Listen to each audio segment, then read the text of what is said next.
Let's get the latest on the extent of the humanitarian crisis in Palestine. Joining us now is Ayah Jaber, Middle East Officer for Gift of the Givers. Ayah, thank you so much for speaking to us. I know you're based here in South Africa, but perhaps you can tell us what the situation is with regards to international aid being able to access Gaza at the moment. Thank you for having me. At first, I'm sure everyone knows that Gaza is only receiving 20 trucks a day, which contains aid. But considering the amount of people that live in Gaza Strip, it's more than 2 million people. So obviously 20 trucks a day do not do any justice for those people. It is not helping at all.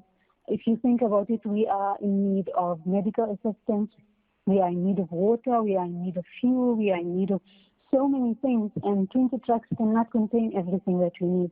And at the moment, I'm sorry, there's no that fuel is not allowed in the Gaza Strip, which is mostly needed for hospitals to run, for so many injured to actually prevent their death. We need the fuel to enter. So many hospitals have ran out of service because the fuel and electricity is being cut for the strip. And the amount of numbers that we have every single day coming into the hospitals cannot run at all. They're not even functioning at their own capacity, at their normal capacity. We have 700 people that got killed in one day yesterday, which is the most since 1948. And the numbers of people that are getting injured every single day are extremely high. So the hospitals cannot function without fuel, without aid, without medical assistance. I'm sure you guys also heard about operations running without any anesthesia. People are getting small operations done on the streets because hospitals don't have any places for them. It's an incredibly dire situation, and we must consider the possibility that with hospitals unable to perform the kind of surgeries, the kind of life-saving surgeries that they need to, the kind of treatment that they need to give people, that more people may possibly die, not necessarily only as a result from their injuries, but as a direct result of a lack of medical treatment for those injuries. Are we seeing that happen yet? Yes, correct. It is happening at the moment, since a lot of people have very risky injuries and very dangerous injuries, and we do not have the equipment, we do not have the medications to help them. So we should put them on the beds in the hospitals, and we don't have any help for them. So they are running out. People are dying without any medicines, and unfortunately, it's not in our hands to do anything about this situation at the moment. Givers Ayah Jaber is trying our most and our best to send aid from South Africa and from Egypt, but unfortunately, at the moment, we are unable to do so. So hospitals have announced so many people that are dying from the injuries at the hospitals without medications and equipment that need to save their lives. Well, those deaths would be an indictment on the international community for not acting sooner to insist that a ceasefire takes place to allow for more aid to access these areas. So, it's certainly a very serious situation to consider. Can you tell us what Gift of the Givers is able to do to assist the people of Gaza? So at the moment, what we're trying to do is, obviously, since we can't get any aid from outside of Gaza, we're trying to cope with whatever we have in the strip. So we are distributing blankets, we are distributing pillows, mattresses, food, hot meals, food parcels, which includes whatever is available in the Gaza Strip. And we're trying to distribute hygiene kits, because the amount of people at the hospitals and at those shelters, the school shelters, are extremely high, which is causing a lot of diseases to spread. So we're trying to do our minimum to help them with hygiene kits and some clothes. We are also coming, it will be soon winter in Gaza, and we are trying to accommodate for blankets and some of these things so people don't freeze and die of the cold, because it will be extremely cold in the Gaza Strip, especially if you're sleeping on the streets or if you're sleeping in those shelters. So we are also distributing water, drinking water. We are distributing hot meals, and we've been successful to organize with a very big meat distributor to give us meat for 10 days to only to give for the medical staff in all the running hospitals at the moment. It's been 4 days since we started dealing with them, so it's only 6 days left for our deal with them.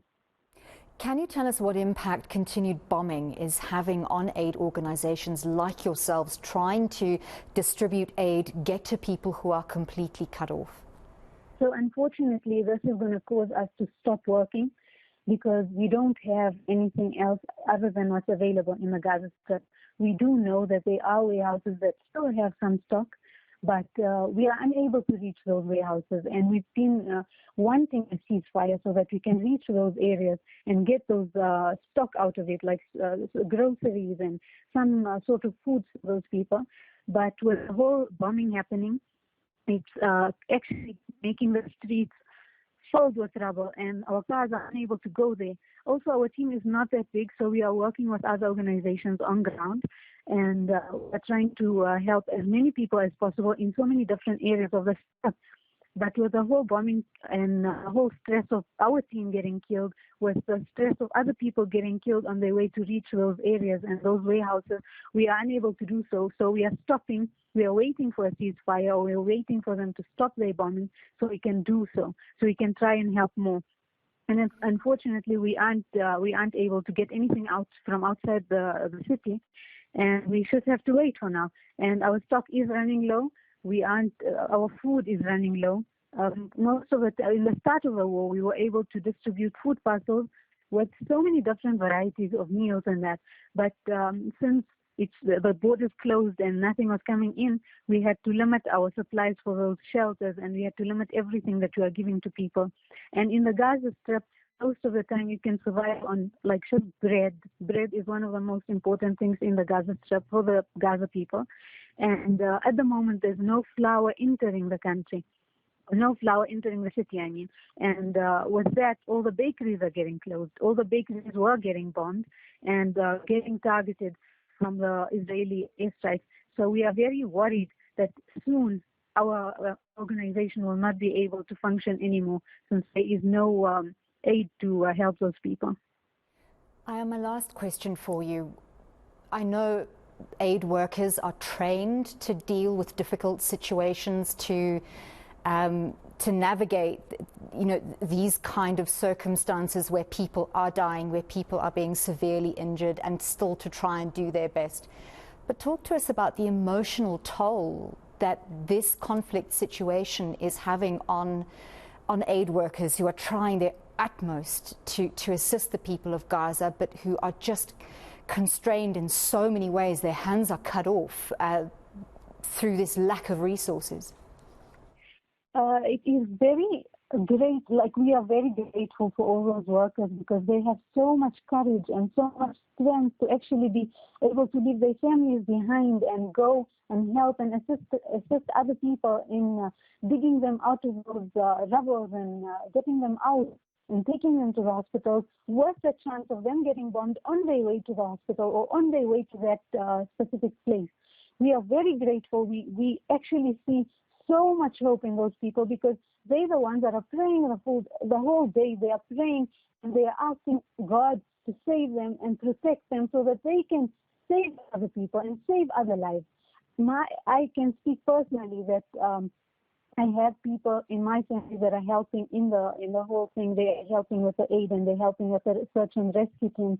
And what I can say from my own personal conversations with them, they are so, I don't even know the word to describe them, but they are very, very strong. They obviously getting emotional, and the amount of things they see, and obviously you don't always only see bodies. Sometimes you see arms and legs, and you see shattered blood and shattered bodies, and you don't know how to react to that. All they do is ask God to give them the strength to keep going, because all they need to do is, for now, all they need to do is be okay for their families, because their families are sick worried to their stomachs about them. They know that they are targeting those ambulances, they are targeting search and rescue teams. So every single person is worried for their family that are going to rescue, and obviously the search and rescue teams are worried for themselves and worried for their families that are sitting at home and could be dead the moment they hear about them. So obviously they are very strong to do this, But at the same time, they are giving up. A lot of people are giving up at the moment. So many people are tired because of the whole day. The only thing you hear is bombing. The only thing you know is you might be next. Your name could be on the list of killed people. So it's very sad and very, very hard to think about this situation with respect to Gaza. We are here on this side. We are unable to do anything to them. We are unable to help them with our actual bodies. Like, I'm unable to help my own family. And it makes us so helpless. It makes us feel so helpless. So I can't imagine what those teams are going through. They are literally the strongest teams of the Gaza Strip. Well, their courage is an absolute inspiration to all of us, and our thoughts are with everyone who is in Gaza at the moment trying to assist in that horrific situation. Thank you so much for speaking to us this evening on SA Tonight. That was Ayah Jaber, Middle East officer for Gift of the Givers, who are trying their best to assist the Palestinian civilians in Gaza. But as you heard there, their resources are running low with very little aid coming into the Gaza Strip. Their hands are pretty much tied.